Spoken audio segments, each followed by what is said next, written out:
You know those times where you want something, but you can't afford it, so you plan on doing it yourself.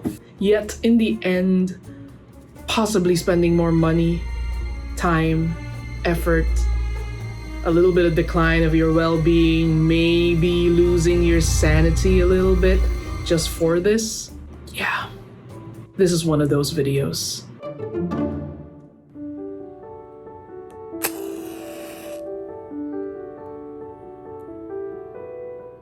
It's not surprising that many of us will fall against our little own brand of addiction to purchasing items. And when that inevitable time passes and you have made your decision to purchase said item, you ask yourself, was it worth it? Roughly 2 months ago, I saw this post on my Instagram telling me about a playset for Harry Potter Nendoroids. Now, as a definite believer in wanting things that you have not had when you were a child, I definitely was interested to this playset. Unfortunately, I believe that this playset was not ideal for the fantasy in my brain. Thus, this masochistic idea of making my own. I found this lovely shop called LilHaven that sold kits which you can assemble yourself. It is definitely what I was looking for. I mean, what poor soul would want to build said thing from scratch? Am I right? Consequently, this kit is a 5 out of 5 difficulty. And as someone who has not done any sort of miniature work his entire life, I had to pause and debate if this was the right course of action and is it worth purchasing, and am I even going to handle building this thing? But as soon as that thought graced my brain, I forgot about it and I bought it anyway. It helps to make a visualization of your plans so that you are not lost in limbo. I want to make the bookshelves various shades of brown, probably change the walls as well to a beige to age it. The flooring to wood would also give it that cozy vibe that I'm going for. Lastly, I toyed with the idea of adding other props to push the aesthetic further. And here's a before and after comparison. It looks warm and inviting already. Now let's head out to the store. They have all available kits assembled and displayed. You're free to browse to your heart's content, and I never noticed how the library model I wanted was all pink.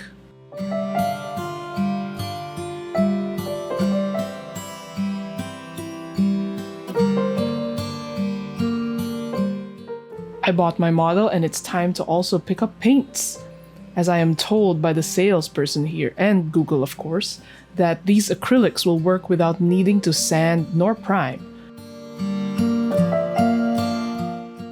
I also picked up some brushes as well, since I do not want to damage any of the ones that I currently own.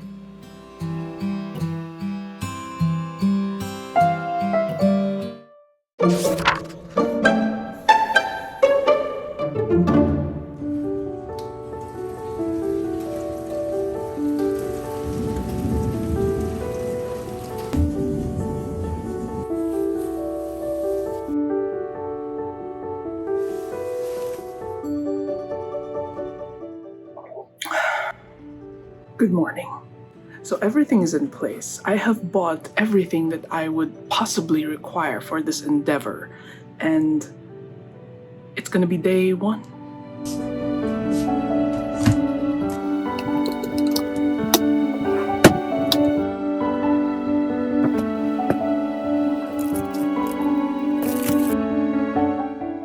The kit actually comes with its own set of tools, so if you have completely nothing, then you're all set still.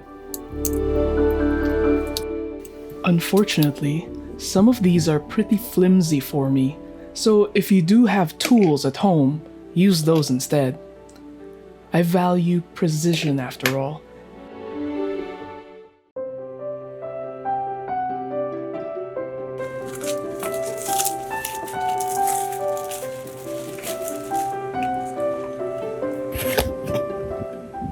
Looking at this now, I might have severely underestimated the magnitude of parts that come with this kit.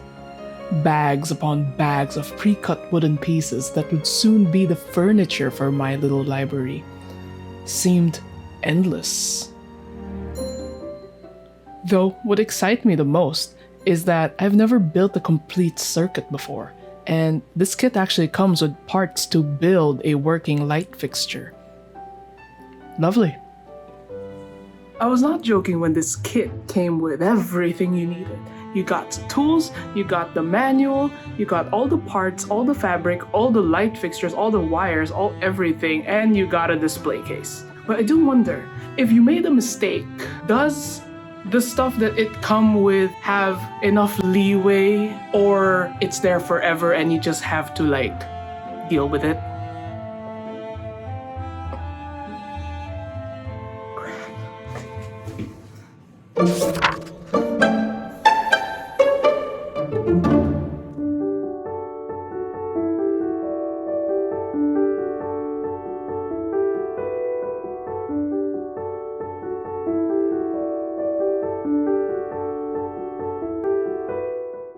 So on the way, look, I opened my glue. I have a bunch of paints that I bought just earlier to repaint some stuff. This is my test piece right here. I don't know. First coat, so we'll see. And then this is the first bookshelf. It's coming together.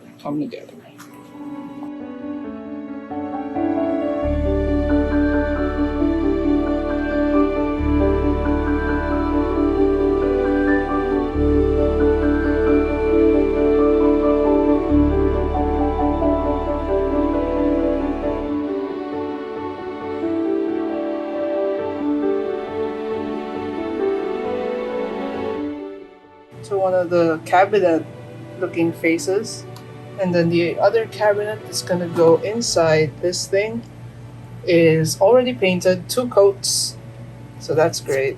And then the entire bookcase is pretty solid and it's pretty straight, so it's really good. And yeah, everything's painted. See, for the inner cabinet here, I'll set it up tomorrow and then we'll see how it fares.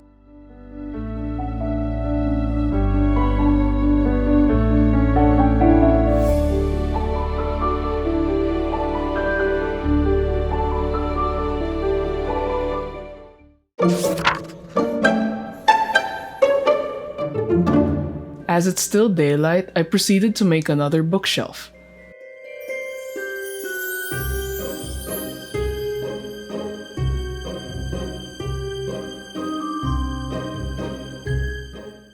This one was a tad bit more difficult as it had more wires and beads to attach to make the shelf look like it had drawers and a cabinet. Pro tip is to try to keep your space tidy so that you can lay out all the pieces.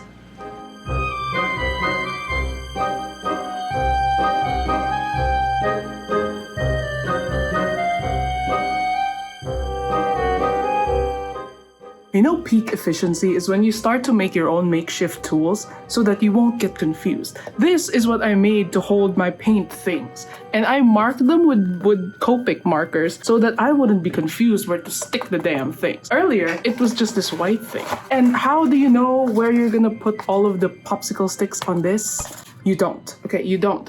And you have to wiggle it around with some tweezers and stuff. But now, because you marked them, and it's all good, then you know exactly where you can place the things. Albeit, I should have organized where, but who cares?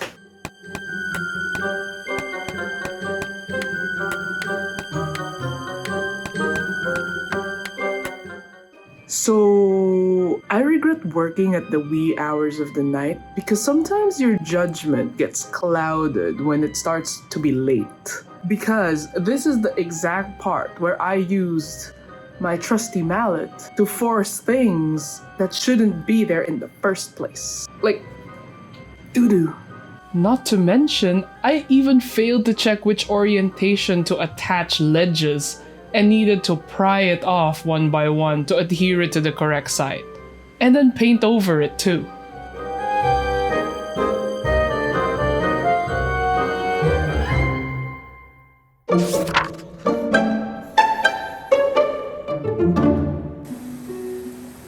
Next day, the rain was pouring. I was going to call it quits, but never mind, the sun's shining.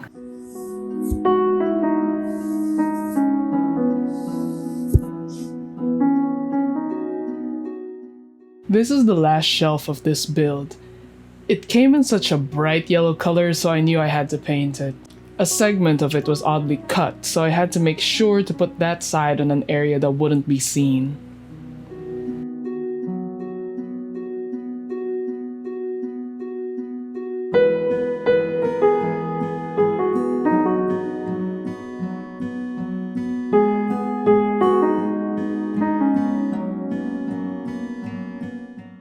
Now with those out of the way to dry, I found myself being struck by the laziness to paint. I do not need to explain to you the patience you need when you're painting over these parts. Not only do you need to do it once, but you need to do it as many times possible in multiple coats, waiting to dry in between to get the best possible coverage.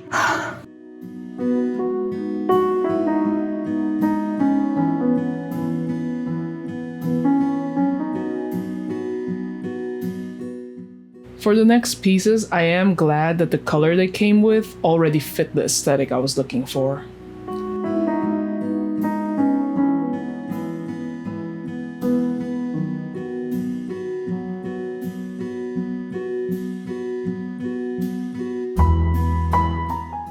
Out of all the furniture, these were the easiest to assemble. The small form factor of each of these items helped to make sure that I didn't glue anything incorrectly. I finished all of them in 30 minutes or so.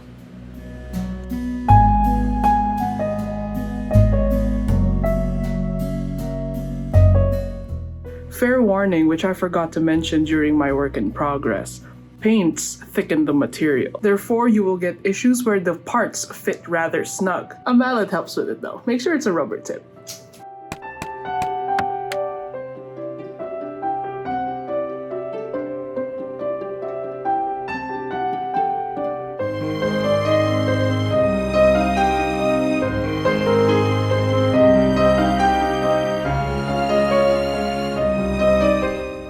Now onto the last pieces of this build.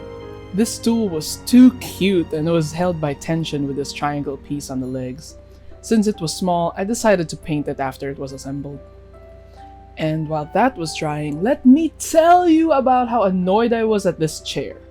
I would say it was my fault, but honestly, I also read the instructions, it's just I didn't read it hard enough.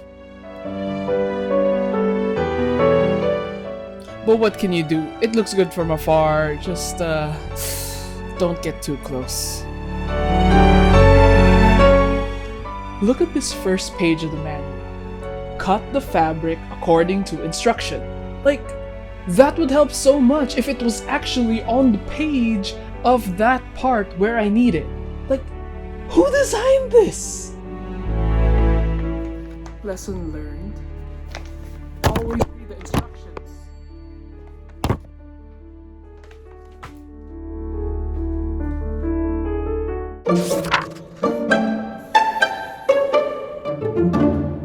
You have to be prepared for the amount of paper crafting you need to do for this set.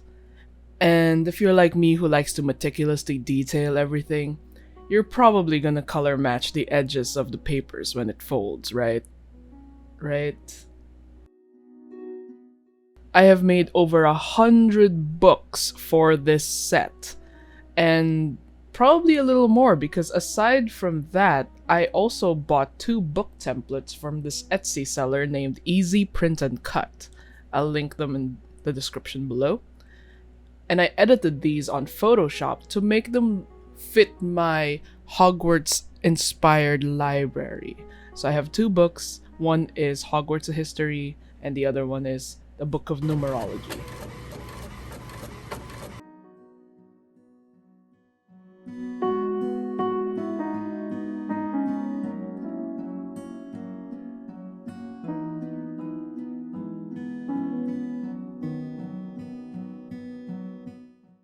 After folding all of that and putting it into containers so I don't lose any of it because they are quite small and some of them will fly away, time to prepare for the last part of the miniature. I'm excited.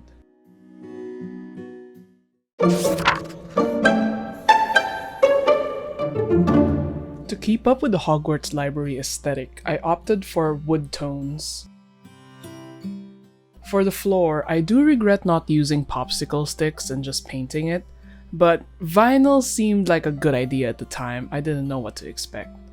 Cutting them was really challenging though, I have to admit.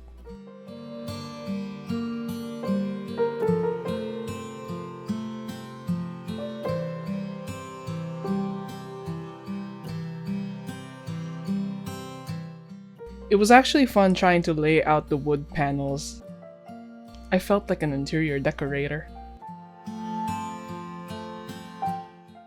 Don't forget the meticulous details wherein you need to color the edges of these panels so it does not look fake.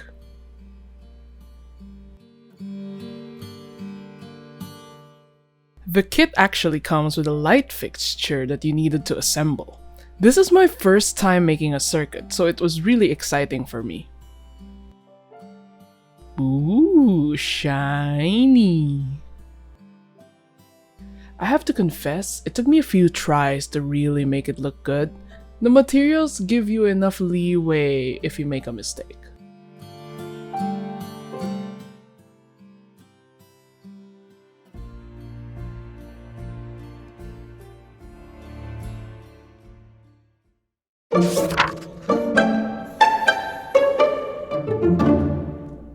We have to do a mandatory assembly line where you want to admire all the hard work you've done for the past months. 3 months? 5 months? I forgot, honestly.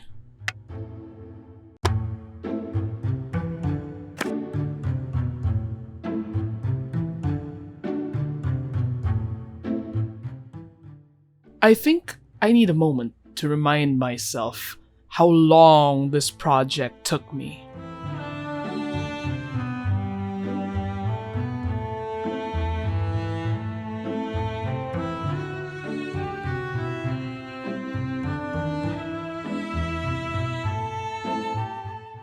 It seems like it never ends as you still need to try out and glue all these props into the set.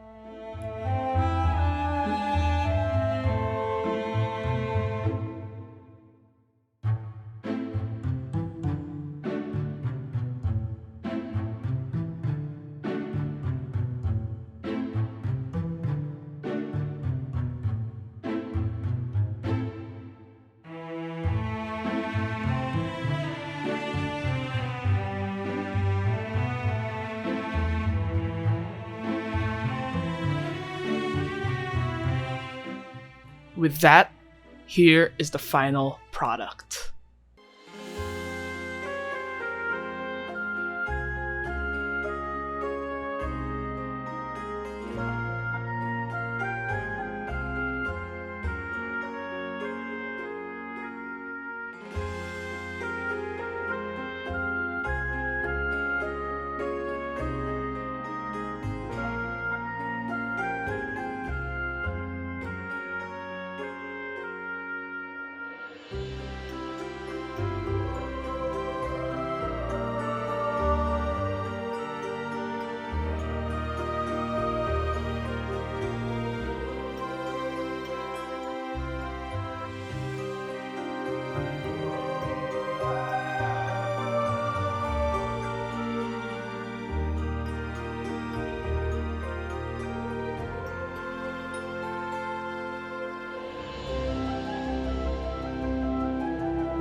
I was honestly kidding when I told myself that I would make something like this and it will take me hours upon hours, but It really did.